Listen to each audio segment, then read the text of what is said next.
নমস্কার। আমাকে আপনারা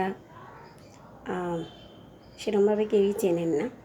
আমি একজন খুব সাধারণ মধ্যবিত্ত ঘরের মেয়ে, মহিলা, মা, যাই বলুন না কেন। চারিদিকে যখন এত আর্জিকর চলছে এবং চলারই বিষয় যে নারকীয় ঘটনা, তার তীব্র প্রতিবাদ, তার নির্যাতিতদের শাস্তি হোক, যারা নির্যাতন করেছেন এভাবে আমাদের বোনকে, আমাদের ঘরের মেয়েকে, সেটা সকলেই আমরা চাই। কিন্তু আমি আজকে এসব কথা আমরা সব মিডিয়ার মারফত আমরা সবই জেনে গেছি। আমি শুধু আজকে একটা কথাই বলতে চাই। এই ভিডিওটা করার একটাই কারণ, আমি কোনো দিন সেভাবে ভিডিও করিনি, কিন্তু আজকে আমি বাধ্য হলাম এই কথাটি বলতে।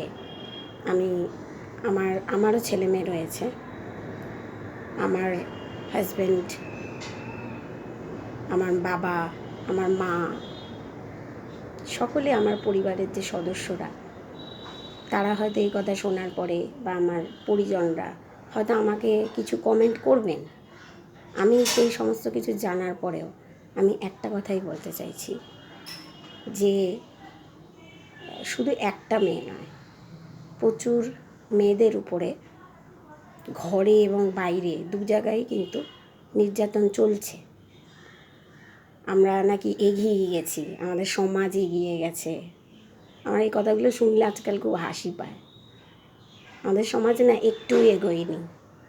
কারণ আমাদের সমাজ যদি এগোতো, যত ওই আইন হোক, যত কিছু হোক, মানুষের মানসিকতা সেটা কি করে পাল্টাবেন? সেটা কোনো আইন দিয়ে বদলানো যায় না। আপনারা জানেন, ঘরের বাইরে, ঘরের ভেতরে, প্রত্যেকটা জায়গায় একটা মেয়ে নির্যাতনের পিছনে একজন পুরুষের যেমন হাত থাকে, একজন নারীরও হাত থাকে। এবং এটা একটা পিঠঠাকা ব্যাপারে দাঁড়িয়ে গেছে। আমরা হয়তো আমাদের মতো কিছু মহিলারা, বা আমাদের মতো আমি বলবো না, মানে সমাজের কিছু মহিলারা যারা মনে করেন যে ঠিক আছে, যা চলছে চলবে, এভাবেই তো চলছে। কিন্তু আমি আজকে বাধ্য হলাম, এবং আপনারা বলতে পারেন যে এটা আমার ইউটিউবে হয়তো প্রথম নিজের ভিডিও।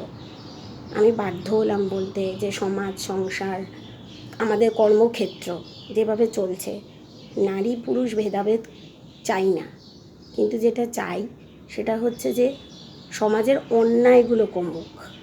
মানুষ শিক্ষিত হয়েছে, ডক্টরের পরিবারে, উকিল, ইঞ্জিনিয়ার, সবার পরিবারে কেউ না কেউ শিক্ষিত রয়েছেন, মানুষ রয়েছেন, কিন্তু মানুষের প্রকৃত শিক্ষার কিন্তু প্রচুর অভাব রয়েছে। এইটা একটু ভেবে দেখবে।